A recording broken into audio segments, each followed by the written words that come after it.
I planted these two pineapple tops about 2 years ago. Since that time, they've been in the same type of soil, they've been in the same sunlight outside or the same windowsill inside, and I'm getting two very different outcomes. In fact, I'm a little frustrated because this plant isn't growing as fast as this one.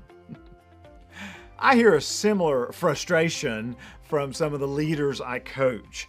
They've got this team in front of them, but some of the team members just aren't growing as fast as others. So they're making the comparison and they're really upset because that one team member isn't growing as well as another one. The comparison game is not helpful in leadership. And so if you're that type of leader or you've got that kind of situation, here are 3 suggestions. First is to examine and think about root growth. Performance doesn't always show up above the soil, if you will. Maybe that team member is developing confidence.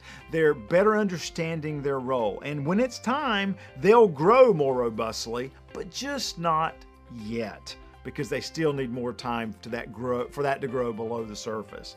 The second suggestion is to plan on growing them differently now. Great gardeners and great leaders know that they have to grow each plant to its own specific needs.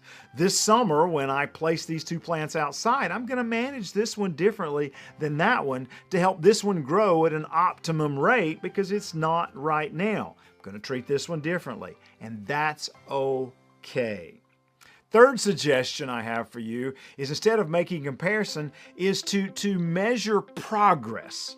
Both of these plants have come a long way, and I need to celebrate that and remind myself of that instead of just getting frustrated because this one's not meeting this one's standards at this point. Plants and people grow at different rates, and as gardeners and leaders, we need to recognize that and work with the plant or person that's in front of us. That's my goal for you this week. I'm keynote speaker and author Jones Loflin. Thanks for spending a few minutes with me today in the Jones Zone.